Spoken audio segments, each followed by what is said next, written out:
Huwag na kayong mag-judge, kaya hindi ko kayo pinapaturo kung sino yung mga kakilala. Huwag mo nang ituro. Pero aminin natin, merong mga hindi umiibig sa Panginoon. Layunin ng pangangaral na ito, siguraduhin natin isa tayo sa mga umiibig sa Kanya. Kasi kung hindi mo pa iniibig ng lubos ang Panginoon, pues lubusin mo na. Kasi kailangan na natin talaga magpakaseryoso sa pag-ibig natin. Bakit? Kasi marami ang manlalamig sa kanilang pag-ibig sa Kanya. Marami. Because iniquity shall abound, the love of many shall wax cold. At harinawa, hindi tayo kasama ron. Tama? We love Him because He first loved us. So, alam niyo ba that love is the best motivation for service? Oh, gagamitin ko example. Tayong mga kalalakihan, bago tayo nag-asawa. Di ba? Hindi lahat ng babae, inibig mo. Hindi. Meron ka talagang natipuhan. At yung natipuhan mo, trinabaho mo. Kinilala mong maigi. Ang dami mong ginawang effort para talagang masuyo siya. Tama? At gagawin mo ang lahat. Diba? Sabi nga ni Balagtas, sabi niya, hamakin ang lahat. Why? Kasi the best motivation there is love. At nandito yun sa 2 Corinthians chapter 5, yung context niya. The best motivation for ministry is love.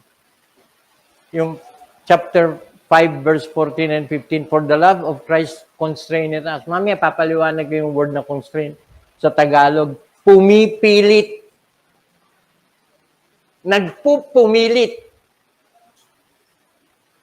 Ano yung nagpupumilit sa atin? Ang pag-ibig ng Panginoon. Hindi sinabing pag-ibig sa Panginoon, ha? Hindi. Kasi kung pag-ibig sa Panginoon, sa ating galing yun. Sa atin galing, papuntang Panginoon. Hindi. Sabi, ang pag-ibig ng Panginoon. Asan yun? 2 Corinthians 5.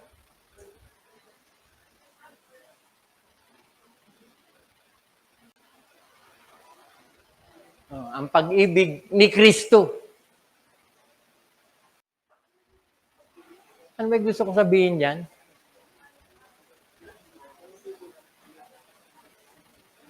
Listen, palagay ko ito self-explanatory. Pag na-overwhelm tayo ng pag-ibig ng Panginoon, hindi ka maghahanap ng gagawin para sa Panginoon. Hindi ka mawawalan ng gagawin. Tama? Tapos na yung ginagawa mo, maghahanap ka pa. Wala ka ng dahilan para may gawin pa. Maghahanap ka pa ng gagawin. Why? Kasi buong buhay mo, wala kang ibang gusto kundi maglingkod. Tama?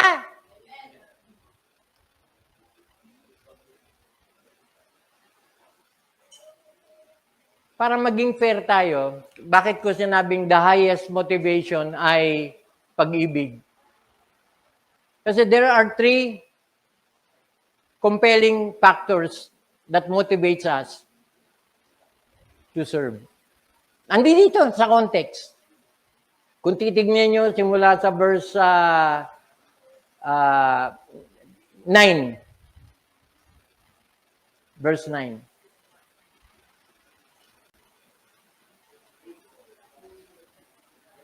Three impelling factors that causes us to serve. 3 dahilan.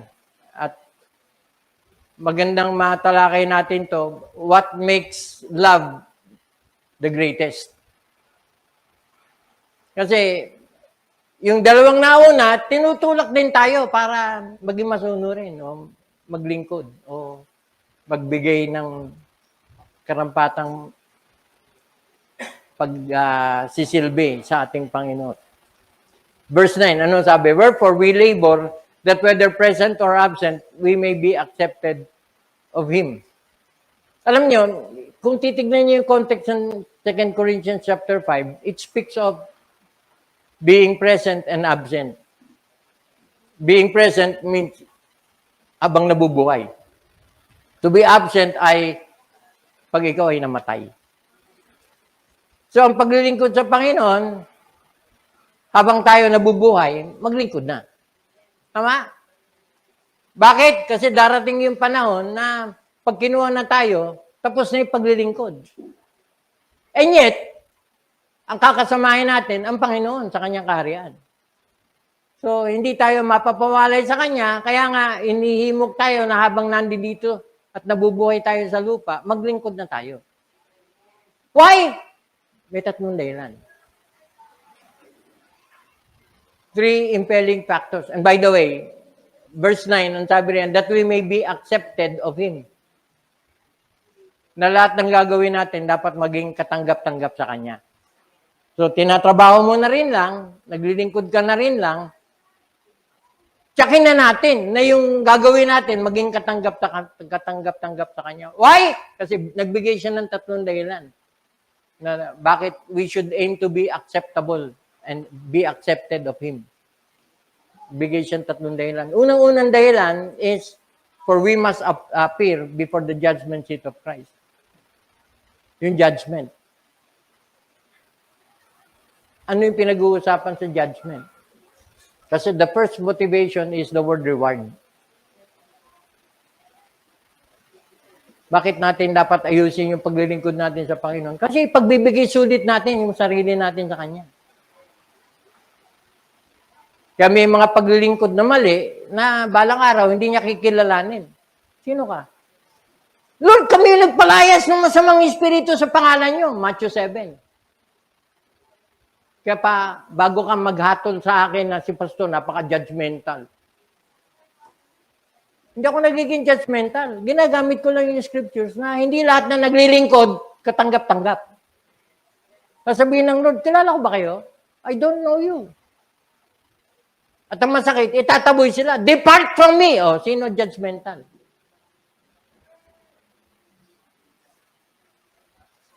At marami sa araw na yun ang masyasyak. Kasi maririnig yun. Hindi kay Pastor Bob. Kasi walang karapatan si Pastor Bob na magtaboy. Kasi hindi naman ako pinaglingkuran. Sino magtataboy? Yung pinaglingkuran. At hindi lahat ng paglilingkod tatanggapin ng Lord. Bakit? Kasi may maling paglilingkod. Hello?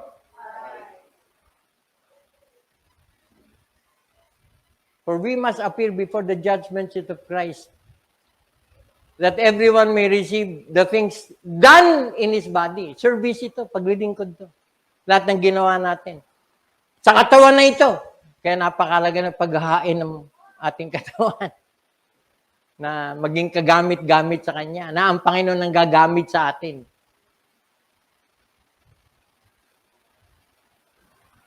Whether it be good or bad. So the first motivating factor is reward. Kaya may mga magulang nagbibigay ng ganyang incentive sa kanilang mga anak.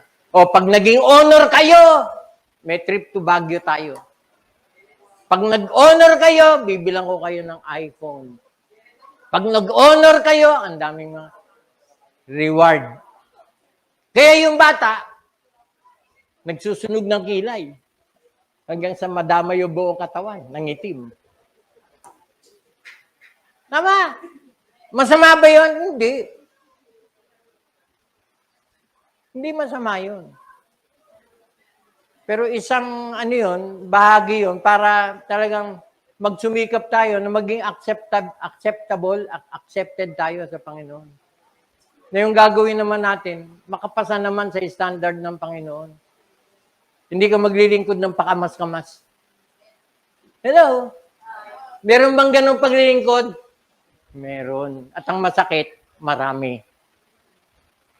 Pakamas, kamas. Yun yung tinatawag kong hindi seryosong paglilingkod. Naglilingkod ka na rin lang, seryosohin mo na. Naglilingkod ka na rin lang, gandahan mo na. Magsisimba ka na rin lang, agahan mo na. Kasi ano aabutan mo kung kalahatian na? Tama? Ang dami ko nang nasabi sa kalahati. In fact, yung buong message ko, kalahati, introduction. At yung layunin ng introduction, para ganahan yung nakikinig, na seryosohin yung susunod na kalahati. Kasi minsan, hindi nagiging effective yung pangangaral kasi walang interesado. Kaya pinapaganda natin yung intro. Naintindihan niya na. Kaya wag niyo hatunan si Pastor. Si Pastor, pinahaba lang message. Naku, alam niyo lang. Bagaman siyempre, pag nakapag-introduction ako, nagsisimula pa lang akong ganahan.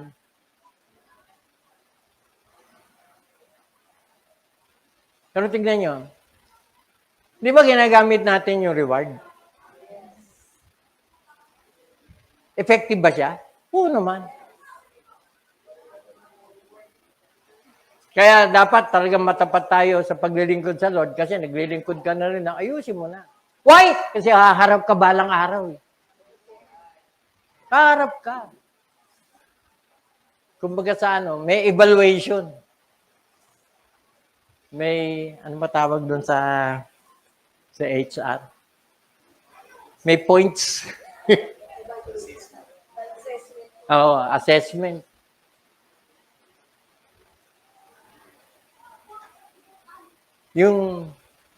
Usually, yung promotion is an incentive. Kung naka-line up ka for promotion, ibig sabihin, you have done something good. Tama? Sino ipopromote ng Lord? Yung naging matapat. Hindi lahat na naglilingkod, tatanggap ng reward. In fact, may sinasabi si Paul, hindi na natin titingnan pa kasi masyado tayong mahaba.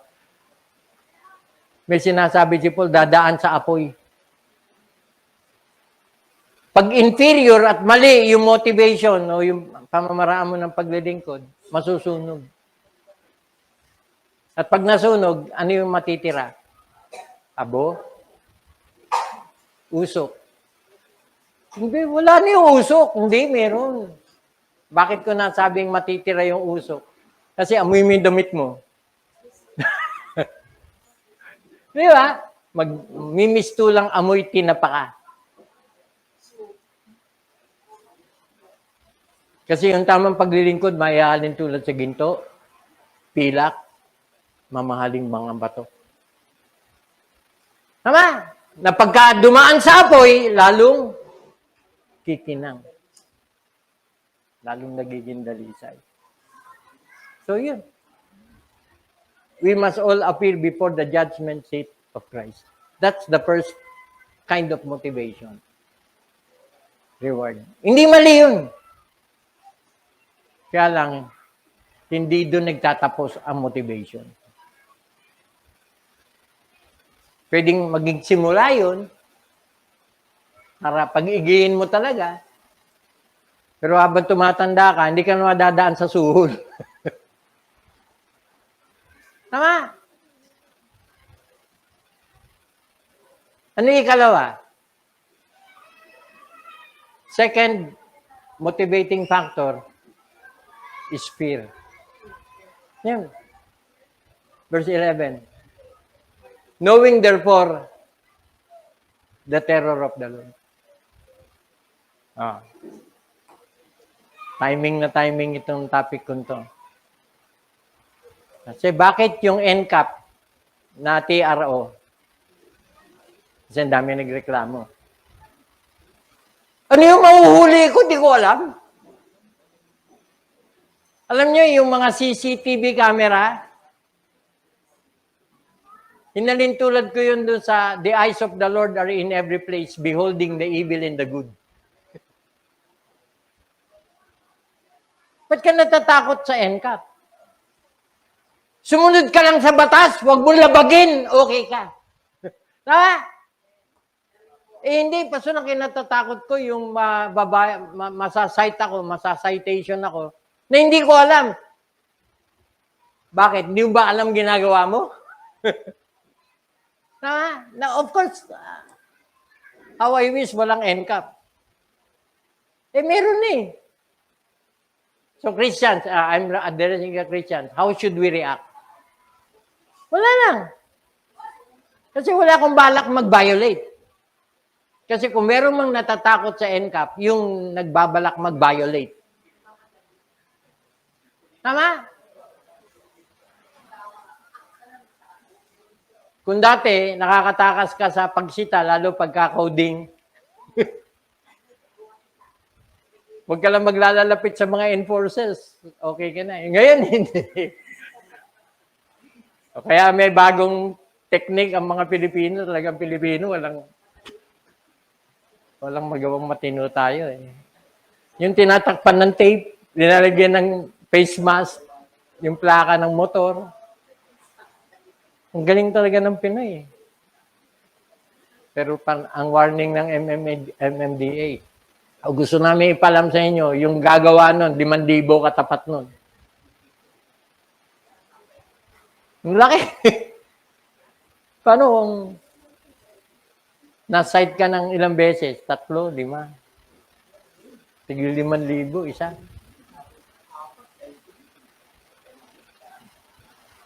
The fear. Fear of the Lord.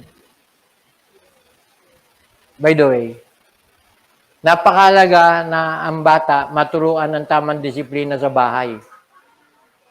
At ang bata nadidisiplina sa bahay pag na-instill sa kanya yung takot sa magulang.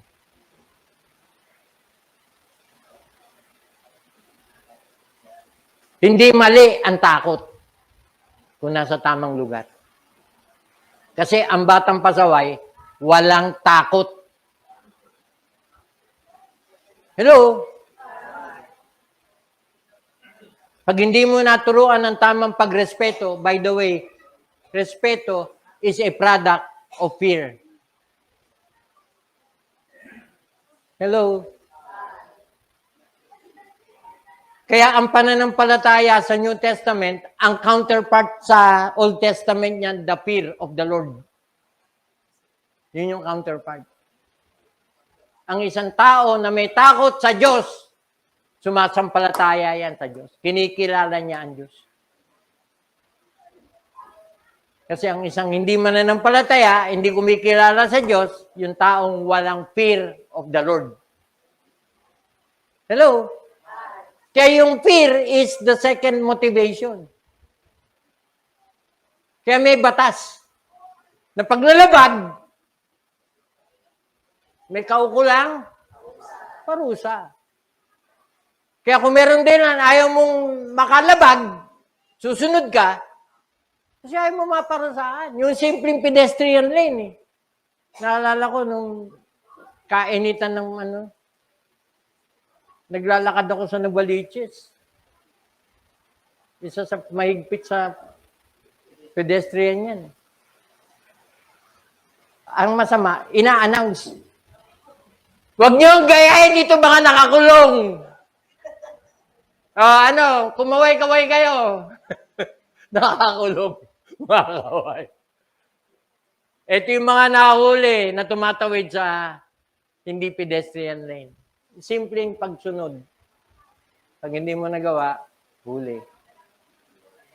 Bakit may mga ganun? To instill fear. Kaya ka susunod. Tama? Mali ba yun? Hindi. Kaya lang, kung sumusunod ka dahil natatakot ka lang, lalo kung medyo matanda ka na, na hindi ka sumusunod kasi wala kang takot. Kung nyo? Kasi dapat habang tumatanda tayo, meron tayong pinagkakatandaan. Hello? Mali ba yun? Oh, kung wala kang kinatatakutan, kundi yung sarili mo lang, something's wrong. Kasi, may Diyos eh. At huwag mo sabihin sa akin na makakatakas ka sa lahat ng maling ginagawa mo. Hindi. Kasi balang araw, haharap ka sa Diyos. Kung di ka takot sa Kanya, alam mo kung saan ka lulugar. Kasi huwag kang matakot sa lahat ng mga pumapatay ng katawan, pumapatay ng namiminsala ng katawan. Mas matakot ka dun sa may kakayahang pumatay ng katawan at magbulid ng kaluluwa sa impyerno. Matakot ka sa Diyos.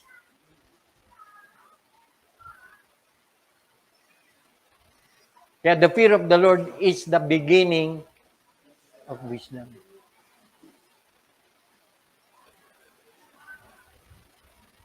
Mali ba yung may takot sa Diyos? Hindi.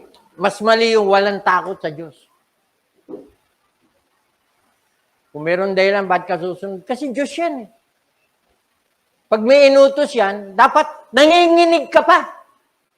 With fear and trembling. Hindi ka lang basta sumusunod. May kaduktong yung pagsunod. Kaya nga, in-emphasize natin sa pag-aaral natin yung obeyed from the heart. Hindi ka lang basta sumunod. Sumunod ka na may puso. Alam mo yung dahilan ng pagsunod mo. Kasi kung di ka susunod, may takot ka na baka ano mangyari sa'yo. So,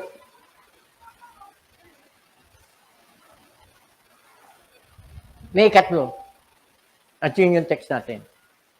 For the love of Christ constraineth us. Ano yun? The love of Christ constraineth. The word constraineth is the word. It is often a powerful word. It is a powerful force which powerfully influences or compels a person to act in a certain way. Kaya yung word na constraint, gusto kong gamitin kasi kung merong dahilan bakit ka maglilingkod, is because there is something in us na pumipilit sa atin.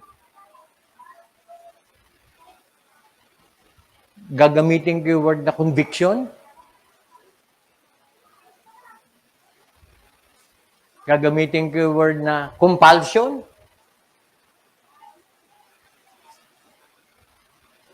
Yung pinipwersa ka, that's the word. The word compel, impel. Pinag-aralan ko yung distinction ng impel at compel. Walang pagkakaiba. Kasi compel, kung ano yung surrounding situation, bakit yun yung gagawin mo, parang doon ka tinutulak, compel. Outside force. Yung impel, inside force. Meron kang nararamdaman na yun yung pinapagawa sa'yo. Isa lang ang explanation ko doon sa constraint. Isa lang. Ano yun? That's the Holy Spirit. Kung Christian ka, gagawin mong isang bagay dahil yun yung ipinagagawa sa'yo ng Panginoon. Tama? Wala sa isip mo, and yet bigla mo maiisip kasi hinihingi ng pagkakataon. Kaya, oportunista tayo eh. Oportunista, bakit? Kasi we are sensitive sa bawat opportunity na mag-a-arise, sasamantalahin natin para makagawa tayo ng mabuti. As we have therefore opportunity, let us do good. So we are being compelled, we are being impelled. Or the word forcefully, powerfully, na-influensyahan tayo para gawin yung dapat gawin.